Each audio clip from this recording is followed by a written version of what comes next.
whittling down to do in the second phase of bans. We do get that Wukong off the table. The Ahri also taken away by BLG. Do you remember Nautilus mid lane from MSI, Mazel?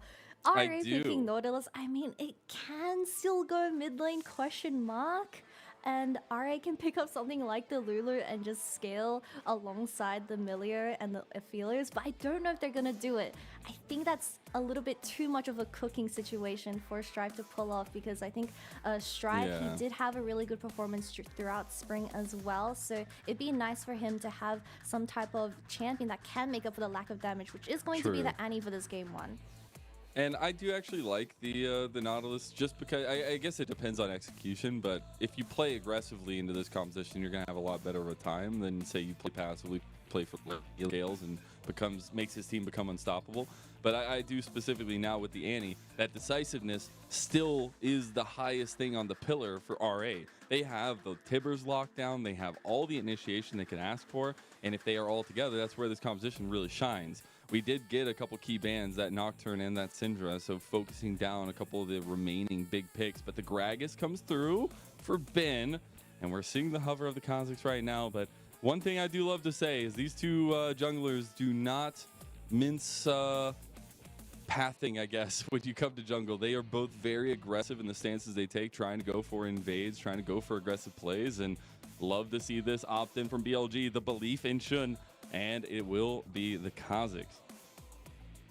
A very different approach for BLG in the second series, because we saw from their earlier series in this week is that they were playing very aggressive in this early game, but now picking something like the Aphelios and the Kha'Zix does signify that they are looking for those late game team fights and getting those items online ASAP, while RA on the other hand, they're going the BLG route, and this is exactly what I want, but that's the Mordekaiser for Xiaoxu. Love to see it. He says, you had nightmares of me before, Ben. Well, I'm going to literally put you in the nightmare realm. As the Gragas versus Mordekaiser matchup, actually very interesting, because we've had such stalemates in our top lane meta recently, at least is what's developed in week number 1. And while I believe we might still get that here, at least there's some flavoring with the Mordekaiser, Kitty. Yep. Is this the first Mordekaiser we've seen this year? I swear I haven't seen a Mordekaiser played in the LPL for so long, but Xiaoxu cooking something up, that is for sure. But my main point is still RA picking so many champions that can dive and get onto Elk for this game one. However, you need to consider that he has a Milio and Nico, and their counters towards your engages is going to be so rough. So I think Feather is going to play a big role in terms of how he's going to make these picks in the early game and not allow Elk and the support, which is going to be Milio this game, to get to that late game stage. And one of the biggest things is the fact that BLG just have so much peel when you're looking for that engage. And that early game is definitely going to matter in terms of where the jungle pathing lies and how that leads out to early advantages. But specifically, we got to look at the connections between the supports and junglers. Who gets onto the rift first? Who gets first blood? And who can get that snowball rolling here? We've got BLG versus Rare Adam kicking off our Super Sunday, our final day of week number 1 here in the LPL 2023 Summer Split. And here comes Summoner's Rift.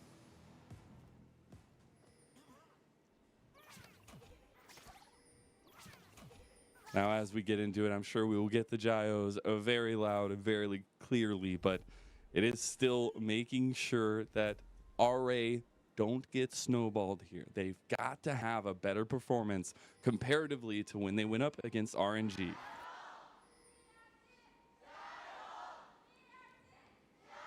I got so many BLG, what are these called? I know it in Chinese. What is it called in English? I don't remember. These Poster BLG cards? fan posters? Fan signs? I have like a flag, and then I also have a poster of the entire team. But I really miss being at a live event, Mazel. I really hope that our LPL teams, the 4 that we're sending to Worlds, is going to be really fun for the rest of the audience to also witness. Yeah, it's going to be a great time. I'm sure we'll have some Star Wars representatives here. We're already getting started with a good split, I feel like. And speaking of getting started, we are on to the Rift now, looking at top side starts for both junglers, pathing down towards bottom side. But meanwhile, we got to see what the aggression has entail for us with this 2v2.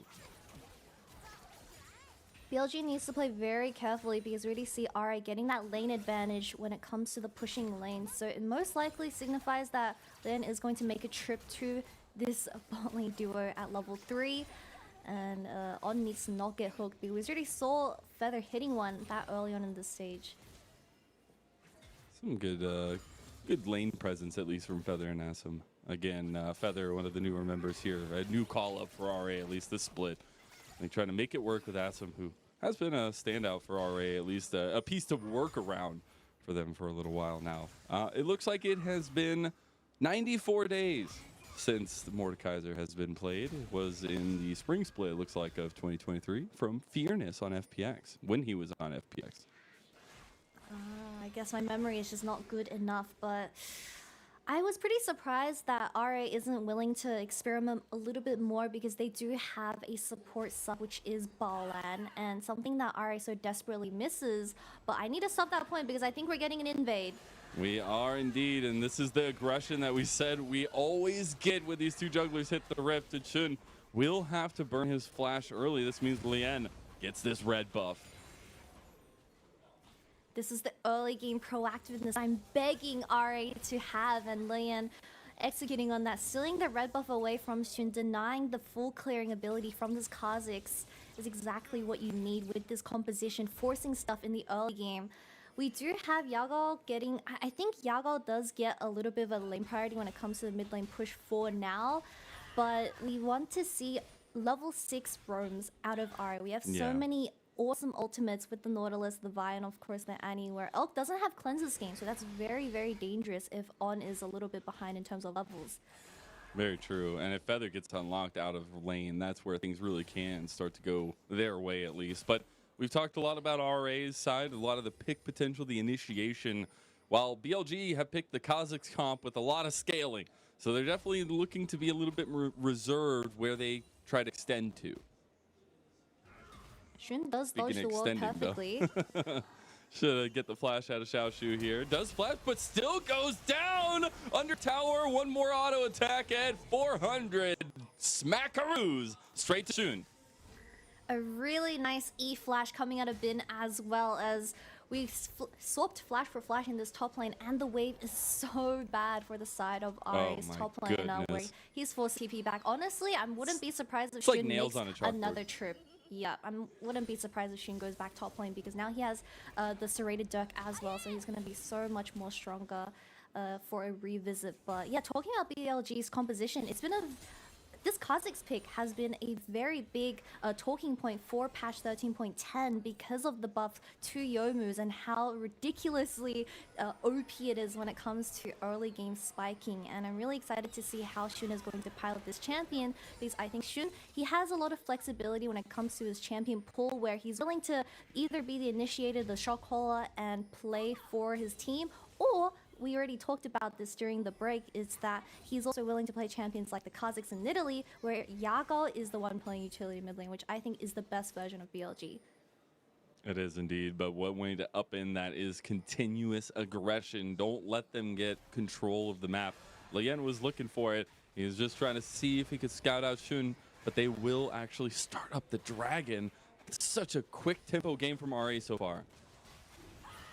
Both mid lane is a level 6 right now, but I think Yagao is going to be the one that moves first if they do look for anything here. BLG isn't there though, so the first dragon is going to go towards the side of RA.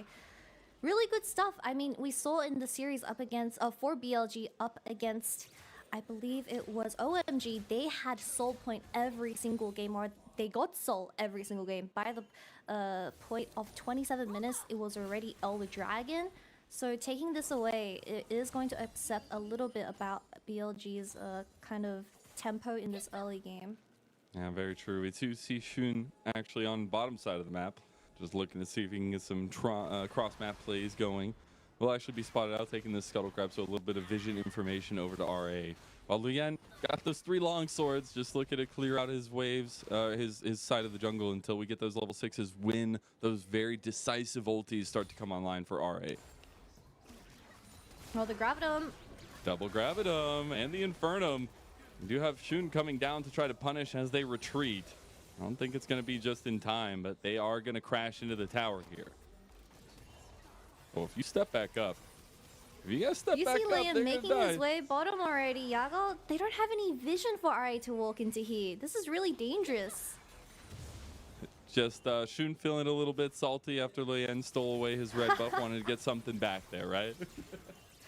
Yep, and Elk does pick up that one play from the bottom lane, and this is what I'm talking about, the synergy between the mid jungle, and I think Oh, BLG, this is going to be so Yagao- punishing. Oh, Leyan. The Pop Blossom as well. He can't get out. Everything's coming down, and Yagao, he snipes him out of the jungle.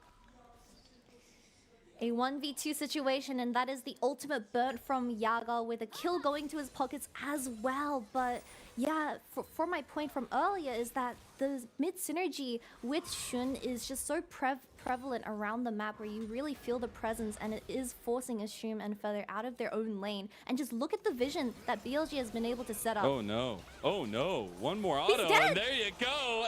Elk snipes him down, and what did we say? BLG are just hopping from strength to strength. Yes, they ended up semi-finalists at MSI, but so far in this week 1, they have been dominating their opponents. Feather's looking Actually- for a return play in the mid lane. We get the early flash from Yagao, so that will be revisited. Leyan just trying to get something back on the map. I'm really curious on why Assum was by himself in this bottom lane. I believe Feather was really low and he was forced to back, but it had to either be like a tower hitting Assum and then the ultimate from Aphelios also gets burnt, but we need to take another look because it is going to be the W on the ultimate coming out of the Millier, or at least the Aphelios and the Millier combo.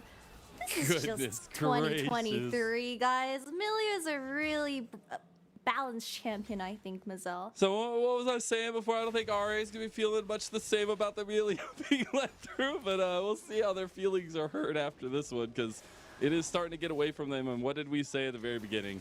The snowball from BLG is always so potent. It just seemingly infects the map every time. Let's see if they can continue to snowball this. Elk gonna dodge this one out. Elk gonna outplay Feather! What? And the auto attack, it's enough! No, Assum! He tries to go for it, he gets the trade off at least. And RA are just scrounging for something. They're finally on the board.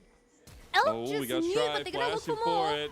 You got so much damage for Leyan. They are just diving headlong under the tower to try to pick up kills. They This trade bottom one tier back to one Shun. tower. Mazel, this bottom tier 1 tower is BLG tower because that is the 6th member for this team comp. How did they just go for 2 dives and RA just threw everything at them? I'm so sorry for cutting you off earlier, but that is an insane decision made by RA. I can respect the hook from Feather here because he was predicting Elk's flash, but Elk just knew. And this Jinx ultimate not landing is so tragic where Assum has to force the flash as well and trades 1 for 1. But I think this play should just be cut here. RA, they look for more and they want to go on to On, where I believe On, he didn't really have anything to live from this, but Shun picking up that kill is really not worth for the side of RA, guys. Without Leyan's flash, that On makes it out alive there. So a heads up play from Leyan. I think he still dies even if he did like going the other way unless he flashed that way. So trying to get some gold back for himself, trying to get that item completion. The problem is Shun now has the Umbral Glaive. It's not even the Yomu start this time around. You just go straight for the Umbral Glaive. You're going to complete the Yomu's next. And you do so much freaking damage. Holy cow. Leon's just gone. Melio, say hi. And Strive might go down under Tower 2. No, he does survive. Assum is going for a little bit of damage here. Feather just goes in and now is immediately surrounded by the Shark Pop Blossom. Yagao cannot be given this Nico champion any longer. BLG are off to the races. It's a massacre, Mazel. It is 8-2 at 11 minutes. And RA, they are just dying one by one as everyone has their eyes set onto On. But once again, the presence from this Nico and Kha'Zix in their own jungle is so insanely strong that RA can't make any plays. And we see that this Kha'Zix is now 4-0, and I really don't know how they're gonna deal with the damage from this jungler. This is like 3 Qs out of Xun, and Leyan is just dead. I mean, Strive is also a little bit caught out of position. Oh, Nico died. Under tower. Yeah, we had Yagao get taken out. Strive should be quick to follow. Here comes all the healing, but soon he still goes down. The tower is not enough to help save the day. On survives, but RA actually finds some life. Yeah, a bit of a breather for RA after such a tragic trade, which is going to result in BLG's mid jungle dying, but they're not going to get too much else outside of this other than Leyan popping that Rift Herald, which is going to be the goal going into this Vi's hand. I'm not the biggest fan of, because you really need your other members to be the ones ahead in terms of the items. But yeah, with the Kha'Zix going Umbral Glaive first, it's a Q, it's a skill shot, Kappa. Glimpse of how RA's composition works so well. If you're very decisive, you can get those moments where maybe BLG are off keel a little bit. You can get these huge picks that make BLG's comp non-existent, but when BLG have the upper hand, they can just find the fights that they want to. And speaking of finding fights they want to, Xiaoxu gonna have to use the Shadow Realm here onto Xun, but he does a lot of damage, and Xun just takes him out. This top lane matchup has been Fridge versus Fridge. I think Bin's thrown probably 5 ultimate, oh, not 5, that's an exaggeration, 3, and it hasn't resulted in anything. But Xun making his way back top lane is giving Xiaoxu quite a hard time to scale in that top lane. But Mazel, I need to highlight to everyone that this Kha'Zix, although he got caught earlier, he's 6-1, and RA, they are trying to allow this Jinx to scale later on into the game, but you don't have too much peel because you have so many people looking at the enemy team trying to dive in. Yeah, they're actually trying to catch out an overextended side lane here. Bin's gonna be walking out. They got a delivery for him, but they ain't gonna wait around for that one. You also got the Kraken Slayer actually completed first item for Elk. Not something I feel like I typically see on the FLEOs, but we'll see if it actually ends up being. Yeah, they are just playing the bush game right now. Yagao gonna go in. He tries to find, as still has the Pot Blossom. That's gonna hit as well. Again, just out by his lonesome. Things are falling apart. Maybe he gets shoot. Nope. That Mega Death Rocket goes a little bit wide. So does the Moonlight Vigil. Oh my goodness. The Flash, the Gravitum, and now Feather. Yeah, you had something, but you end up with nothing. Oh, they still fight Xiaoxu. Oh, he flashes out of it too. He's like, you remember last time, Xiaoxu. I'm going to get you. He's not getting him this time. Maybe next time, but not this time. BLG, they are the best team, or I wouldn't say they are the best team, one of the best teams at playing these slow fights, and we saw how great they were able to play with their space after it was initially Yagao getting caught, but in the end, they turned it around.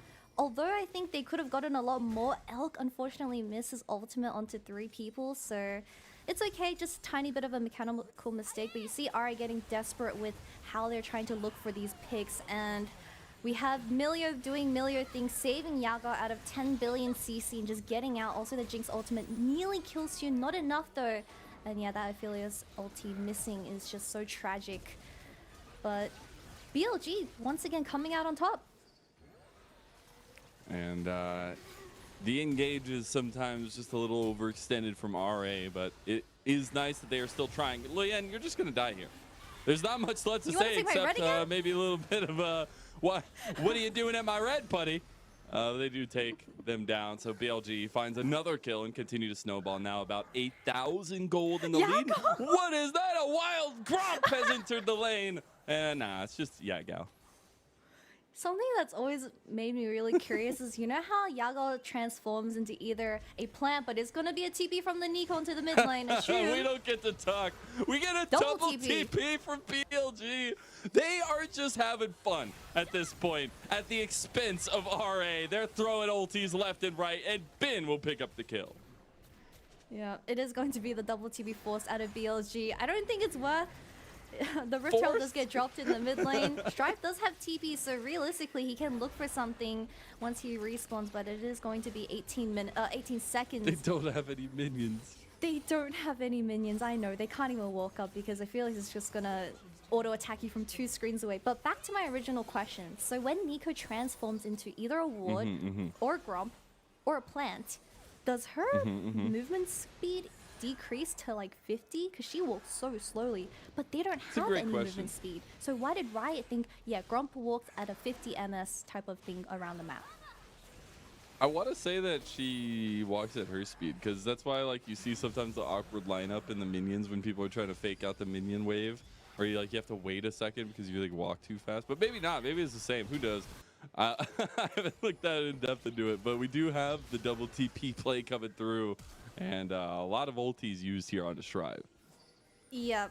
And in the end, it is just Annie getting caught out because of that really nice ward placed by On earlier in the middle of the lane. But you already see that RA have no control around the map, and for a team that relies so heavily on making these picks and playing around vision, well, you're up against a Kha'Zix who is now 9-1 with that Umbral Glaive as well, making your life 10 times harder, with the Baron also spawning in 2 minutes. Should be point and present for BLG if they want to continue grabbing these objectives, but because of that, we have so much time. I actually get a replay of Shu just taking out Xiaoxu again. He's dead. Wait, it was a trade? That was during the. Wait, Shun died? I think that was earlier, right? Oh, he flashed. Sorry, I don't know what that replay was. Jesus Christ. Ooh, we got Strive connecting one of those skill shots, but it ain't a skill shot. Pop Blossom will not make a difference. Elk takes down a side lane turret, but it is RA who find pick in mid. Yep, Yagao is going to be the prey fallen to RA once again, but no one can reach Elk now with that Ardent Sensor in the pockets of Milio as well. I don't know how RA is going to find a successful engage without that Annie Flash, which has been used onto Yagao. No major objectives just quite yet, but they have no towers to play off, which is going to be really, really hard, especially Xiaoxu constantly being in the side lane. I think RA's front line is way too squishy for them to force anything right now. Holy cow, that's a tier 2 tower down. That is a second item spike as well for Elk being played off of really, really well. Xiaoxu should get this side lane tower. That will also be a bounty for RA, so there's a little bit of something. But sad to say, the gold lead has crested that 10,000 mark. Or it did a second ago. Oh no. Oh, Xiaoxu, all you wanted to do was get the turret. All you wanted to do. I don't know if you're making it out of this one alive. You can try. You can try your darndest. Miracles are made sometimes, but the miracle of life will not begin this time. And Shun will take yet another kill. 10, 1, and 2 on this Kha'Zix. Oh, Elk is going let's go, Elk. He just wants that Moonlight Vigil combo. Can't get enough damage down onto at least enough members. I think he split it across the two. If he just went for either Assum or for Feather, you know, but there's a big body in front of Feather doing a well job of blocking for Ari. I'm sorry, Mazel, but it's so ridiculous to me to see that Aphelios is literally auto-attacking the Jinx and Nautilus from tier 1 mid tower or in the middle of mid lane to tier 2 mid tower. That is absolutely insane, by the way.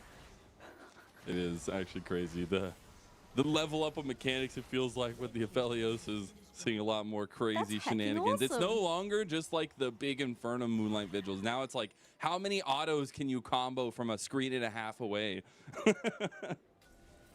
Yep, and with this dragon spawning in 1 minute, I doubt RA can even contest this with the current state they're in. We have the Kraken and Gale Force available for Elk, where I assume he is very scared right now. I'm also scared. You have to be. There is a 3-item Kha'Zix roaming around the Rift. Every ADC knows the nightmare of that. You do also have RA putting a lot of focus in terms of like getting vision around this Baron pit to some extent, just to know what could be going on.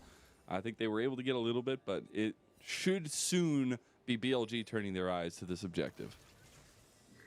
I honestly think BLG can just force a Baron. They have the Gragasol. They also have Yagao on this Nico, where they can just look for a full-on turn if RA do decide to walk in and get some of that vision back.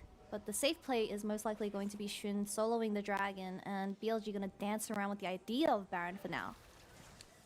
Walking around with my blue buff friend. We're just it's Kha'Zix now. I was going for like this whole wholesome blue buff, walking around having a good time, but now Yagao just wants to have a little bit of fun of his own.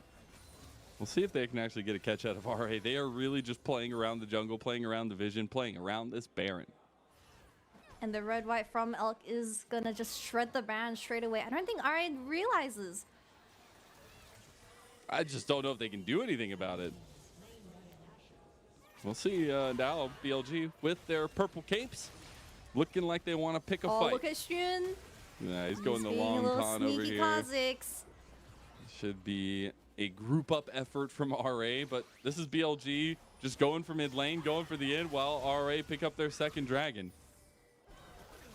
Well, buddy, you denied soul point from the side of BLG, but what are you gonna lose as a return? 2 towers protecting your base from mid and bottom lane. It's just gonna open up the entire bottom side jungle. Should looking for 2v3. No! No! It's Survivor Island, and both Leyan and Xiaoxu have been voted off. Goodbye, pack your things.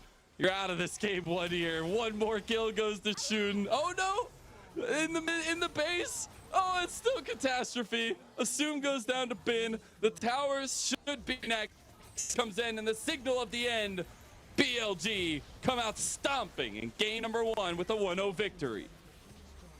With the scoreline of 20-5, everyone, we shouldn't let Millia open for blue side. Don't do it. Don't leave it open. Don't let them have it. It's dirty. It's so dirty. Oh, man. As soon as we saw that there, I was like, man. The fact that they also got the Nico. I feel like right now what we've found in the last couple days is as long as you get 2 out of 3 of like the big picks, you're looking pretty good. And, you know, Nico Emilio, that's 2 out of 3. So It really is 2 out of 3. We saw signs of life from RA at least. Leyan got the first red buff, and then they got a few kills. But unfortunately, that dive where the Jinx ultimate missed onto Elk, and then we had another force from both Strive and Leyan, giving 2 kills over to this car, 1 or 2 kills over to Xun, just meant the downfall of this entire early game and every single lead that they were able to obtain. And when we were coming into this one, we were kind of saying, are BLG maintaining form from their first series of the split? Are they looking good to try to finish out their first week of the LPL here? And so far, it's looking pretty good from their angle. And RA was, we need initiation. We need somebody to be that the front line to get those plays off the board. And we saw some of that. But now it's about adapting to a game 2 where there's a lot of kind of backs against the wall situations lining up for RA right now. I'm surprised that RA was willing to give over the Nico, especially when you did take away the Vi. It could have just been a Vi and Nico, and you deny that from Yagao. We already saw such a wonderful performance on this Yagao on this champion from an earlier series, so that is definitely a very big mistake coming into just draft.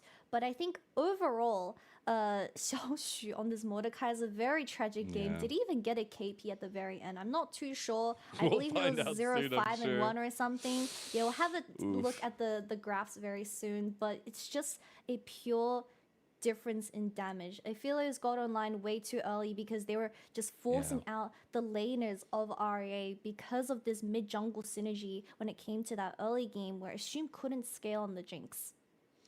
And that's where we've seen the Jinx come out ahead a lot of situations against the Aphelios, and maybe the Kraken Slayer has everything to do with it. I doubt it. It just is about the execution of the team composition. And while I think we saw a lot of that very aggressive style come out from the bot 2v2 from RA, again, they were kind of throwing their faces at the wall. And I want to see some more sustainability come out from that bottom lane if they're going to find success, because not only do you need to have some stability in the jungle and not let Xun run over you, you also need to make sure you're not, you know, opening a floodgate in one of the side lanes.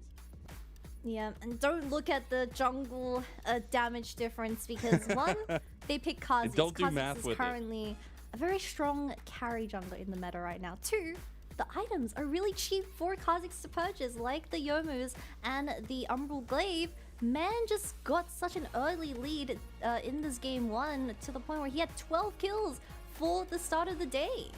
And yeah, Xiaoxu was 0-5-0, unfortunately. Yeah, unfortunate. For me as well, it's just the fact that, and I said at the end of draft, BLG are opting into styles sometimes that Xun is known for, right? Very aggressive, forward-facing jungle matchups is where Xun got a lot of his name built up when he was over on IG. And I think you see sometimes BLG is willing to go that when it works out for them well. He also is able to play those facilitators. That's why they found so much success last split. But the fact they're willing to say, let's see the Kazakhs. You're going to whip out something beautiful. And he did in the end. It was incredible. Yep, and exactly that. BLG just willing to experiment in this week one and showing us two sides of how flexible they are when it does come to those compositions, especially within Xun, is a great sign, especially coming from only a week of, having 1 week of rest from MSI London. So really good signs. 1 week of rest into a sprint of a split. Well, we'll see what RA can do to bounce back in game number